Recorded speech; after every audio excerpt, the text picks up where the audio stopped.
ఆలోచిస్తే రాజకీయం అంటే సేవ,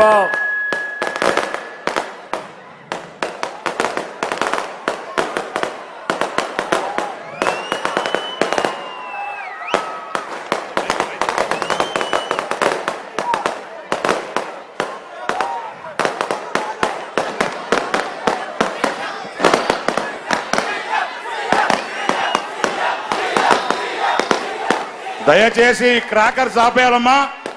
క్రాకర్స్ అంటించదండి, దయచేసి క్రాకర్లు ఆపండి. తమ్ముడు క్రాకర్స్ ఎవరో కాలుస్తున్నారు, క్రాకర్స్ కాల్చొద్దండి ప్లీజ్. టపాసులు కాల్చొద్దు ప్లీజ్. ఓకే, కొద్దిగా ఎన్నికరండి. ఈరోజు మిమ్మల్ని అందరినీ చూస్తా ఉంటే ఎవరైనా ప్రజల కోసం బ్రతికితే వాళ్ళు చిరస్థాయిగా మీ గుండెల్లో ఉంటాడు.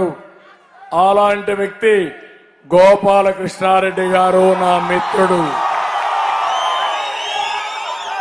ఒకసారి ఆయన తలుచుకుంటూ ఈ సభ ప్రారంభిస్తున్నాను. గోపాలకృష్ణారెడ్డితో నాది దశాబ్దాల అనుబంధం. 2014లో నా కేబినెట్ లో కూడా పనిచేసిన వ్యక్తి. ఏదైనా రాజకీయం అంటే దానికి ఒక నిర్వచనం ఇచ్చిన వ్యక్తి. ఎంత పదవి ఉంటే అంత ఒదిగి పనిచేసిన వ్యక్తి గోపాలకృష్ణారెడ్డి గారు.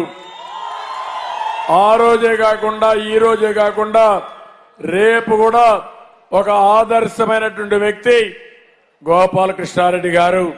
ఆయనకు మరొక్కసారి మనస్ఫూర్తిగా నివాళులర్పిస్తూ మీటింగ్ స్టార్ట్ చేస్తున్నా.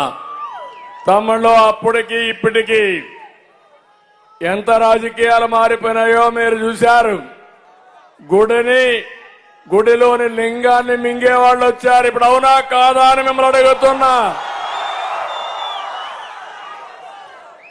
కమిషన్లు, కబ్జాలు, ఆక్రమణలు, వసూళ్లు, సెటిల్మెంట్లు, రౌడీయిజం, కేసులు, పైన ఒక సైకో, ఇక్కడ ఒక పిల్ల సైకో.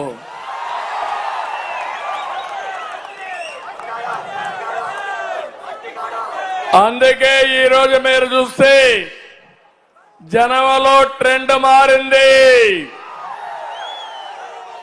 జగన్ బెండు తీయడం ఖాయమైపోయింది. మన మీటింగులు గలగల, జగన్ మీటింగులు వెలవెల అయిపోయినాయి. మనం మీటింగ్ పెడితే నీరాజనాలు, జగన్ మీటింగ్ పెడితే ఖాళీ బిందెలతో ఎప్పుడెప్పుడు ఇంటికి పంపిద్దామని మహిళలకు రోడ్డెక్కే పరిస్థితికి వచ్చారు. అయితే ఈరోజు నేను విమర్శించడమే కాదు, బాధ, ఆవేదనతో చెప్తున్నాను. ఏం తమ్ముళ్ళు, ఈ రాష్ట్రం సక్రమంగా ఉందా అని మిమ్మల్ని అడుగుతున్నా. మీ జీవితాల్లో ఏమైనా వెలుగు వచ్చిందా అని మిమ్మల్ని అడుగుతున్నా. 5 ఏళ్ల పాలన మీకు లాభపడిందా అని నేను అడుగుతున్నా. లేదు అనేవాళ్ళు చేలి పైకెత్తండి. ఏంటి చెత్త పాలన నేను అడుగుతున్నా. ఇంకో పక్క మీరు చూస్తే పై లెవెల్లో జగన్మోహన్ రెడ్డి ఒక అహంకారి, ఒక విధ్వంసకారుడు, ఒక అవినీతిపరుడు. అందుకనే ఇక్కడ చూస్తే కాళహస్తిలో నేను చూస్తున్నా ఈ బియ్యం రెడ్డిని ఎట్టపట్టాలో నాకైతే అర్థం కావడం. నేను చాలా మందిని చూశా, కాలగర్భంలో కలిసిపోయారు అలాంటి నాయకులందరూ. ఇప్పుడు చెప్తున్నా, మా తమ్ముళ్ల పైన కేసులు పెట్టి నిన్ను ఎక్కడున్నా వదిలిపెట్టను, కబద్దార్, జాగ్రత్తగా ఉండు.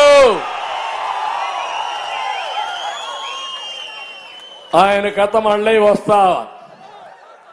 ఈ రోజు నేను ఒకటి అడుగుతున్నా మిమ్మల్ని.